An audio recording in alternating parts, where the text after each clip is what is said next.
ओम श्री शक्ति नमः। ओम श्री शक्ति नमः। ओम श्री शक्ति नमः। ओम श्री शक्ति नमः। ओम श्री शक्ति नमः। श्री राम का जाट क्रम नामक्रम भरत आदि का जन्म, सीता की उत्पत्ति, विश्वामित्र की यज्ञ रक्षा तथा राम आदि का विवाह। तत्पश्चात राजा दशरथ ने बड़ी प्रसन्नता के साथ पुरोहित वशिष्ठ जी के द्वारा बालक का जाट क्रम संस्कार कराया। भगवान वशिष्ठ ने उस समय बालक का बड़ा सुंदर नाम रखा। वे बोले, ये महाप्रभु कमल में निवास करने वाले श्री देवी के साथ रमन करने वाले हैं, इसीलिए इनका नाम प्रमुख प्राचीन सिद्ध नाम श्री राम होगा। यह नाम भगवान विष्णु के श्रेष्ठ नामों के समान है तथा मनुष्यों को मुक्ति प्रदान करने वाला है। 60 मास श्री विष्णु का मास है, इसमें प्रकट होने के कारण यह विष्णु भी कहलाएंगे। इस प्रकार नाम रखकर महर्षि वशिष्ठ ने नाना प्रकार की स्तुतियों से भगवान का स्तवन किया और बालक के मंगल के लिए सत्य नाम का पाठ करके वे उस परम पवित्र भवन से बाहर निकले। राजा दशरथ ने शेष ब्राह्मणों को प्रसन्नतापूर्वक बहुत दंड दिया तथा दंड पूर्वक 10,000 घोड़े दान के। इतना ही नहीं, उन रघुकुल श्रेष्ठ राजा ने श्री विष्णु की प्रसन्नता के लिए 1,00,000 गांव दान किए और दिव्य वस्त्र, दिव्य आभूषण तथा असंख्य धन देकर ब्राह्मणों को तृप्त किया। महारानी कौशल्या ने जब अपने पुत्र श्री राम की ओर दृष्टिपात किया तो उनके श्री चरणों और कर कमलों में शंख, चक्र, गदा, पंच, ध्वजा और वज्र आदि चिन्ह दिखाई दिए। वक्ष स्थल में श्री वत्स का चिन्ह, कौस्तुभ मणि और वरमाला सुशोभित। उनके श्री अंग में देवता, असुर और मनुष्य से संपूर्ण जगत दृष्टि गोचर हुआ। मुस्कुराते हुए मुख के भीतर 14 भुवन दिखाई देते थे। उनके निश्वास में इतिहास सहित संपूर्ण वेद जागों में द्वीप, समुद्र और पर्वत, नाभि में ब्रह्मा तथा महादेव जी, कानों में संपूर्ण दिशाएं, नेत्रों में अग्नि और सूर्य तथा नासिका में मान वेगशाली वायुदेव विराजमान थे। पार्वती संपूर्ण उपनिषदों के तात्पर्य भूत भगवान को देखकर रानी कौशल्या भयभीत हो गई और बारंबार प्रणाम करके नेत्रों से आनंद के आंसू बहाती हुई हाथ जोड़कर बोली, देव देवेश्वर प्रभु, आपको पुत्र रूप में पाकर मैं धन्य हो गई। जगन्नाथ, आप मुझ पर प्रसन्न हुई और मेरे भीतर पुत्र सुने को जागृत कीजिए। माता के ऐसा कहने पर सर्वव्यापक श्री हरि माया से मानव भाव तथा शिशु भाव को प्राप्त होकर रुदन करने लगे। फिर तो देवी कौशल्या ने आनंद मगन होकर उत्तम लक्षणों वाले अपने पुत्र को छाती से लगा लिया और उसके मुख में स्तन डाल दिया। संसार का परम पोषण करने वाले सनातन देवता महाप्रभु श्री हरि बालक रूप से माता की गोद में लेटकर और उनका स्तन पान करने लगे। वह बड़ा ही सुंदर, रमणीय और मनुष्यों की समस्त कामनाओं को पूर्ण करने वाला था। नगर और प्राण के सब मनुष्यों ने बड़ी प्रसन्नता के साथ उस दिन भगवान का जन्मोत्सव मनाया। तदंतर कैकेयी के गर्भ से भरत का जन्म हुआ, जो वे पांचजन्य संघ के अंश से प्रकट हुए थे। इसके बाद महाभागा सुमित्रा ने उत्तम लक्षणों वाले लक्ष्मण को तथा देव शत्रुओं को संताप देने वाले शत्रुघ्न को जन्म दिया।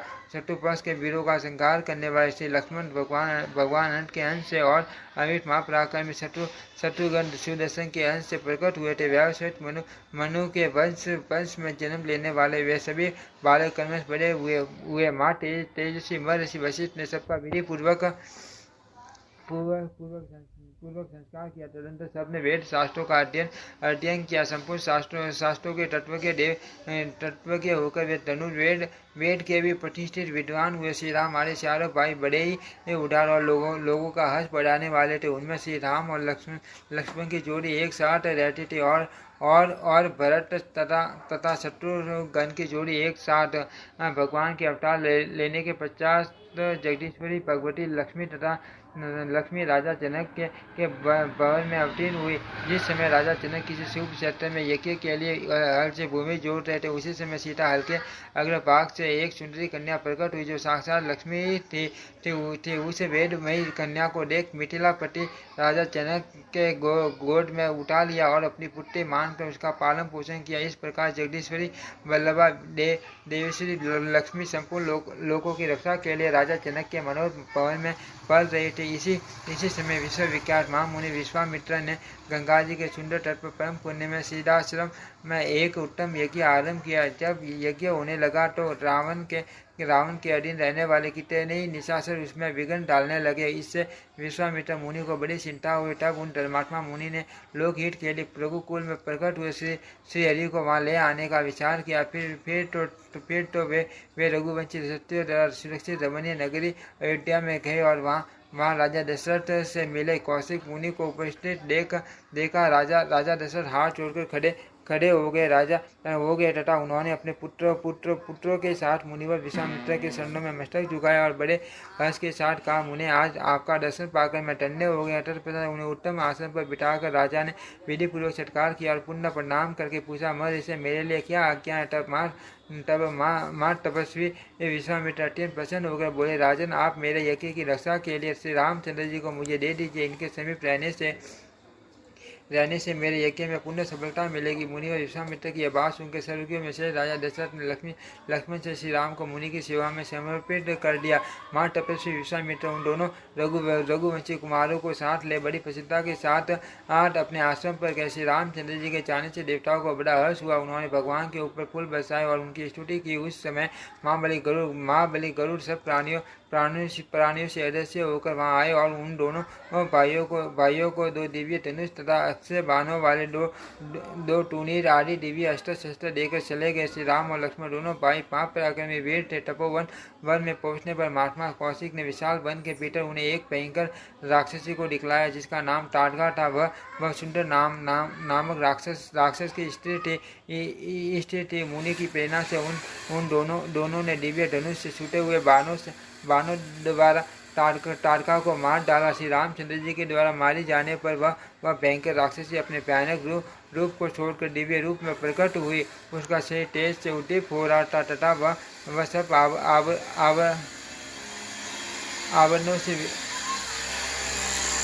आभरणों से विभूषित दिखाई देती थी। राक्षस योनि से छूटकर श्री रामचंद्र जी को प्रणाम करने के 50 वर्ष से विष्णु लोक को चली गई।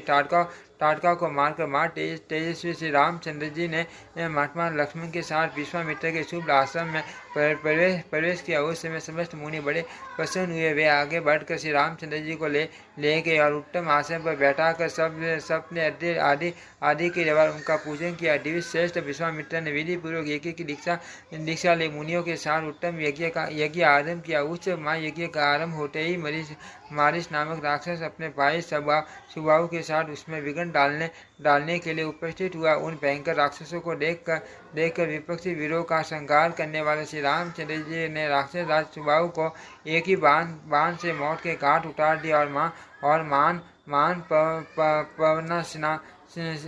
पवनास्त्र का प्रयोग करके मारिस नामक निशाचर को समुद्र के तट पर इस प्रकार फेंक दिया जैसे हवा सूखे पत्ते को उड़ा ले जाती है। श्री रामचंद्र जी के इस महान पराक्रम को देखकर राक्षस शेष मारिस ने हथियार फेंक दिया और एक महान आश्रम में वह तपस्या करने के लिए चला गया। महान यज्ञ के समाप्त होने के बाद महान तेजस्वी विश्वामित्र ने प्रसन्न से श्री रघुनाथ जी का पूजन किया। वे मस्तक पर काग पक्ष धारण किए हुए थे। उनके शरीर का वर्ण नील कमल दल के समान श्याम था तथा नेत्र कमल दल के समान विशाल थे। मुनिश्रेष्ठ कौशिक ने उन्हें साथी से लगाकर उनका मस्तक छूंगा और स्तवन किया। इसी बीच में मिथिला के सम्राट राजा जनक ने श्रेष्ठ ब्राह्मणों के द्वारा वाजपेयी यज्ञ आरंभ किया। विश्वामित्र आदि सब महर्षि उस यज्ञ को देखने के लिए गए। उनके साथ रघुकुल से श्री राम और लक्ष्मण भी थे। मार्ग में महात्मा श्री रामचंद्र जी के चरण कमलों का स्पर्श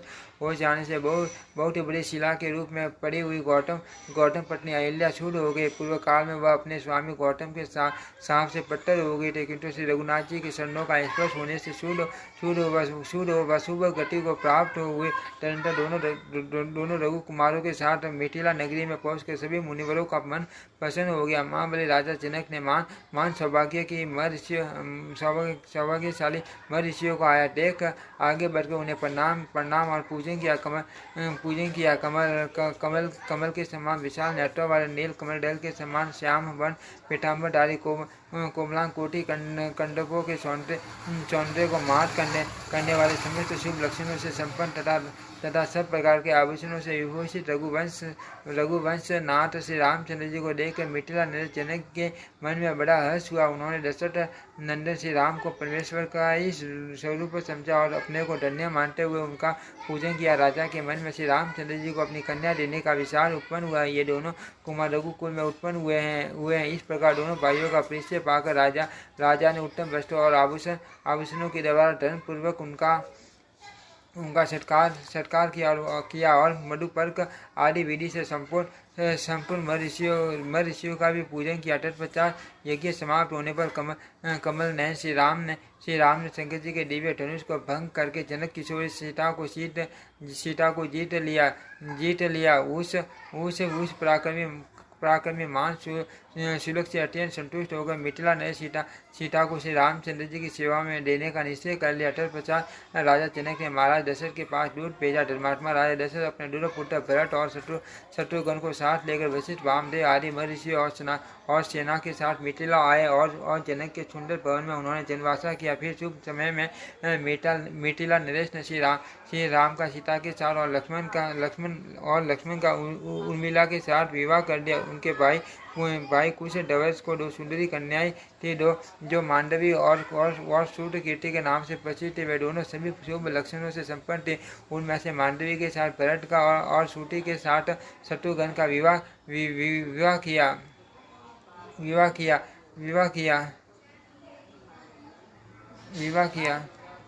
इस प्रकार वैवाहिक उत्सव समाप्त होने पर महाबली राजा दशरथ मिथिला नरेश से पूजित हो देश का सम्मान ले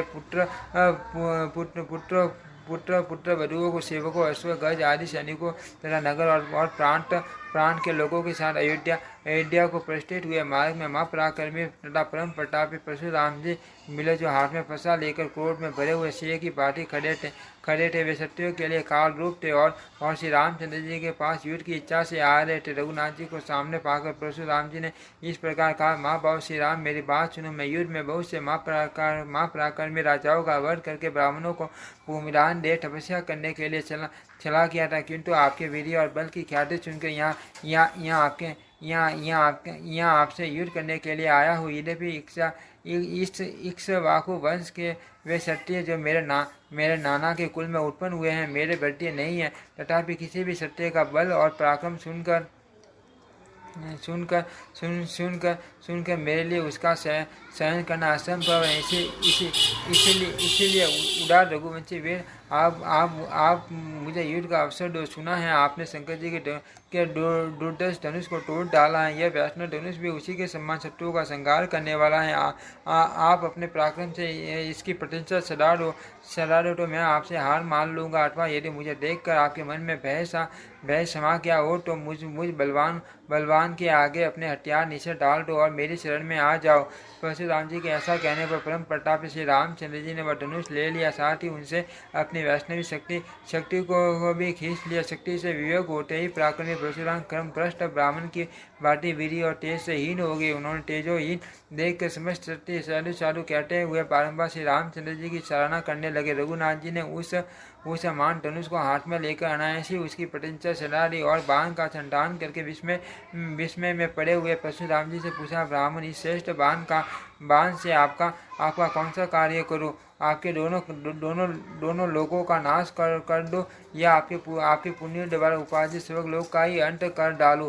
उसे भयंकर बाण को देखकर परशुराम जी को यह मालूम हो गया कि यह साक्षात परमात्मा है। ऐसा जानकर उन्हें बड़ा हर्ष हुआ और उन्होंने लोक रक्षक श्री रघुनाथ जी को नमस्कार करके अपने यज्ञों द्वारा उपार्जित स्वर्ग लोक और अपने अस्त्र शस्त्र उनकी सेवा में समर्पित कर दिए। तब माँ तेजी से रघुनाथ जी ने महामुनि परशुराम जी को प्रणाम किया तथा पार्टी अड्डी और आश्रमी आदि के द्वारा उनकी विधिपूर्वक पूजा की। श्री रामचंद्र जी के द्वारा पूजित होकर माँ तपस्वी परशुराम जी भगवान नर नारायण के रमणीय आश्रम में तपस्या करने के लिए चले गए। तत्पश्चात महाराज दशरथ ने पुत्रों और बहुओं के साथ उत्तम मुहूर्त में अपनी पूरी अयोध्या के भीतर प्रवेश किया। श्री राम, लक्ष्मण, भरत तथा शत्रुघ्न चारों भाई अपनी पत्नी के साथ प्रसन्नचित्त होकर रहने लगे। धर्मात्मा श्री रामचंद्र जी ने सीता के साथ 12 वर्षों तक विहार किया। ओम श्री शक्ति नमः। ओम श्री शक्ति नमः। ओम श्री शक्ति नमः।